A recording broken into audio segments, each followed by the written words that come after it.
سعودی عرب سے دفاعی معاہدے کی خفیہ شرائط نہیں، وزیر دفاع خواجہ آصف کا الجزیرہ ٹی وی کو انٹرویو، کہا دنیا نیوکلیئر جنگوں سے محفوظ، امید ہے آئندہ بھی ایسا کچھ نہیں ہوگا، دوسرے ملک نے چاہا تو شامل کرنے پر غور کر سکتے ہیں، پاکستان کی دفاعی صلاحیتیں سعودیہ کے لیے مددگار ہوں گی، سیکیورٹی کے لیے یہ ممالک میلوں دور کسی ملک پر انحصار نہیں کریں گے، اس خود مختار ملک کی جانب دیکھیں گے جو تحفظ دینے کی صلاحیت اور اہلیت رکھتا ہو۔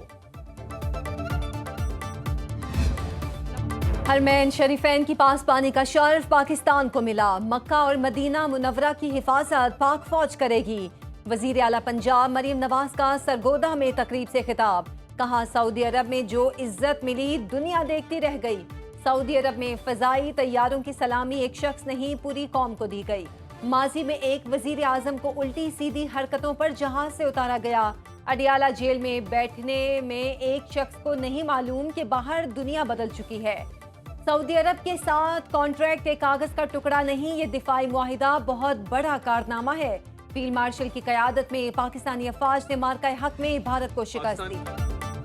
سعودی عرب کے ساتھ دفاعی معاہدے کا کریڈٹ وزیر اعظم، فیلڈ مارشل، ڈیپٹی وزیر اعظم کو جاتا ہے، 1.5 سال کے دوران فارن پالیسی بڑی کامیاب رہی، وزیر اطلاعات عطا تارڑ کی لندن میں میڈیا سے گفتگو، کہا فخر کی بات ہے کہ حرمین شریفین کی حفاظت کی سعادت پاکستان کو نصیب ہوئی، وزیر اعظم برطانیہ کے 4 روزہ دورے پر لندن پہنچ گئے، شہباز شریف کا لندن کے لیوٹن ایئرپورٹ پر شاندار استقبال، شہباز شریف کا برطانیہ پہنچنے سے قبل جنیوا میں مختصر قیام، صدر نون لیگ نواز شریف کی عیادت کی، پاک سعودیہ دفاعی معاہدے کی تفصیلات سے آگاہ کیا۔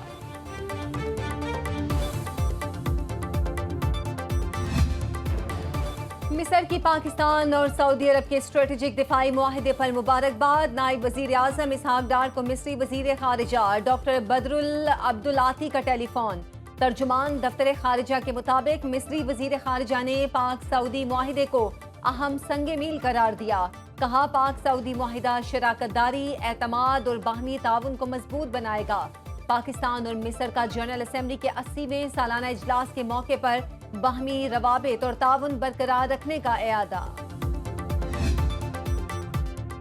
پاک سعودیہ دفاعی معاہدے پر بھارتی میڈیا میں چیخو پکار، ترجمان بھارتی وزارت خارجہ کے مطابق ان کی حکومت پاکستان اور سعودی عرب کے درمیان معاہدے سے آگاہ تھی، رندھیر جیسوال نے سوشل میڈیا پر پیغام میں لکھا، بھارتی حکومت اپنی قومی سلامتی اور خطے پر معاہدے کے اثرات کا جائزہ لے گی، بھارت اپنی قومی سلامتی اور مفادات کے تحفظ کے لیے پرعزم ہے، اس معاہدے کے خطے اور عالمی استحکام پر ممکنہ اثرات کا تجزیہ کیا جا رہا ہے، پاک سعودی دفاعی معاہدے پر انڈین میڈیا کا رونا دھونا شروع، گودی میڈیا کے اینکرز مودی حکومت پر چڑھ دوڑے، اسرائیل سے زیادہ معاہدے کو بھارت کے لیے خطرہ قرار دے دیا۔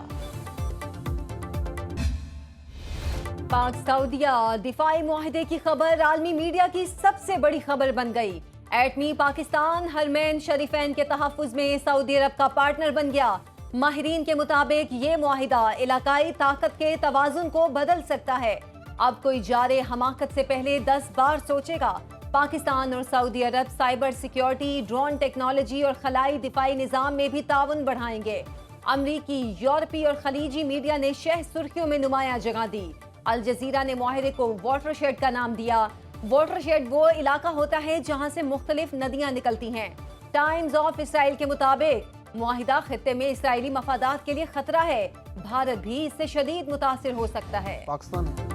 غیر قانونی افغان باشندے اور بھارتی فوج کے افسران پاکستان میں دہشت گردانہ کارروائیوں میں ملوث، مستند شواہد موجود ہیں، D G I S P R lieutenant general Ahmed Sharif Chaudhry کا جرمن جریدے کو خصوصی انٹرویو، پاکستان بھارتی دہشت گردی کے ثبوت اقوام عالم کے سامنے متعدد مرتبہ پیش کر چکا، پاکستان میں کسی جیش یا مسلح جتھوں کی کوئی گنجائش نہیں، امریکہ نے کلدھم مجید بریگیڈ کو عالمی دہشت گرد تنظیم قرار دیا، بلوچستان میں فتنہ ہندوستان کے متعدد ہلاک دہشت گرد نام نہاد مسنگ پرسنز کی فہرست میں بھی شامل تھے، بھارت میں پرتشدد واقعات بھارتی حکومت کی بڑھتی انتہا پسند پالیسیوں کا نتیجہ ہیں، پاکستان نے 40 سال تک لاکھوں افغان مہاجرین کی میزبانی کی، افغان مہاجرین کی باعزت واپسی کے لیے منظم طریقے سے اقدامات کیے گئے۔ امریکہ نے بھارت کے لیے ایرانی بندرگاہ چابہار پر پابندیوں سے استثنا ختم کر دیا۔ بھارتی کمپنیوں کو شدید مالی نقصانات پہنچنے کا اندیشہ۔ امریکہ نے بھارت اور دیگر ممالک کو ایرانی بندرگاہ پر کام جاری رکھنے کے لیے 2018 سے پابندیوں سے استثنا دیا ہوا تھا۔ امریکی فیصلہ 29 ستمبر سے نافذ العمل ہوگا۔ بھارتی میڈیا کے مطابق بھارت چابہار بندرگاہ کے ایک ٹرمینل کی تعمیر میں شامل تھا۔ رواں سال مئی میں بھارت نے اس ٹرمینل کو آپریٹ کرنے کے 10 سالہ معاہدے پر دستخط کیے تھے۔ بھارت چابہار بندرگاہ کو ایران اور افغانستان سے تجارت کے لیے استعمال کرتا ہے۔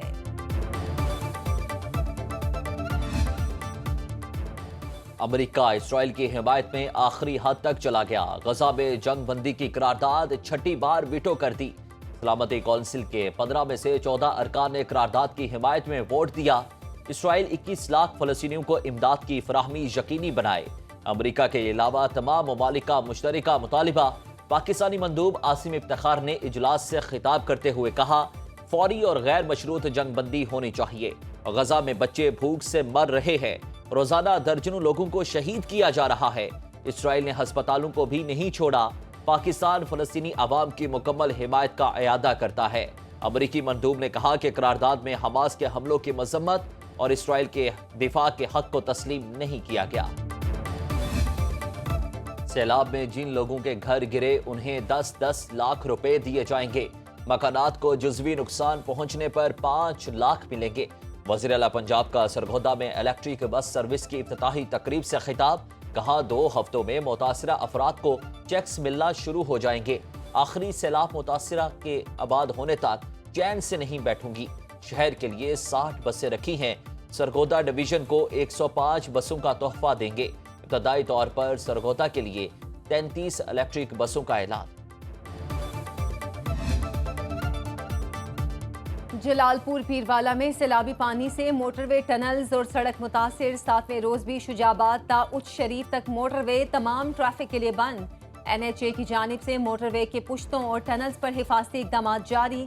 موٹر وے کی مکمل ٹوٹی ٹنل کو پتھروں کی مدد سے مکمل بند کرنے پر کام جاری۔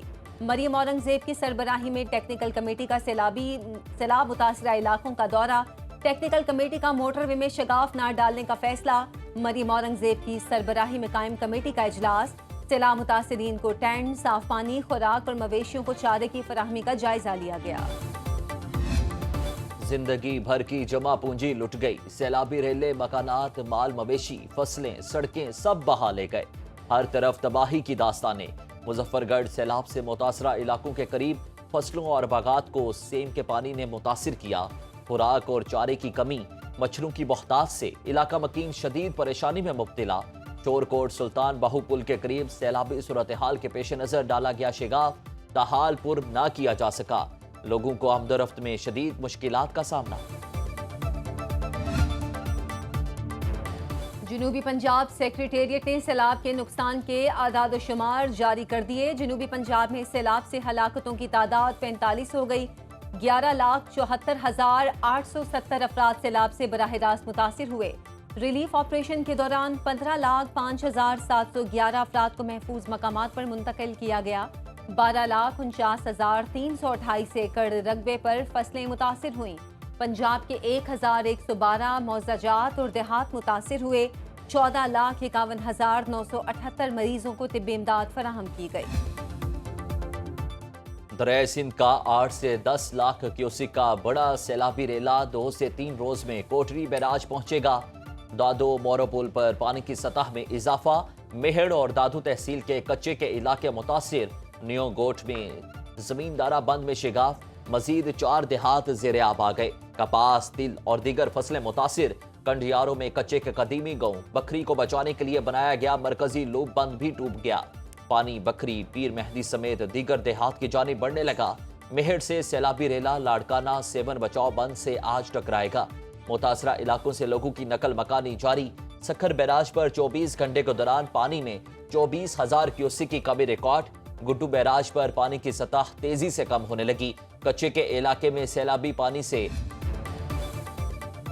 سنو نیوز دکھ اور آزمائش کی گھڑی میں سیلاب متاثرین کے ساتھ بکھرے ہوئے ندی نالوں سے زیر آب آتی بستیوں اور فصلوں تک ہر جگہ ہر مقام سے حالات کی مسلسل آگاہی۔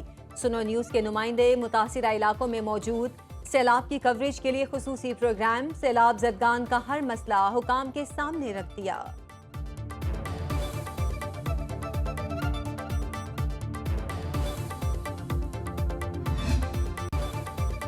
پاکستان سٹاک مارکیٹ میں تیزی کے نئے ریکارڈ، 100 انڈیکس میں 1284 پوائنٹس کا اضافہ، انڈیکس تاریخ کی نئی بلندی 1,59,237 پوائنٹس پر پہنچ گیا۔ انٹر بینک میں امریکی ڈالر 5 پیسے سستا، 281 روپے 42 پیسے کا ہو گیا۔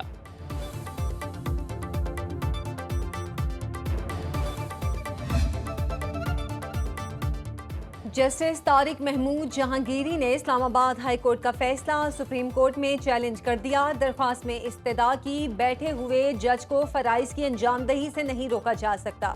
اسلام آباد ہائی کورٹ کے متنازع حکم نے درخواست گزار کے آرٹیکل 10A کے حقوق کی خلاف ورزی کی، حکم نامے کو معطل کیا جائے۔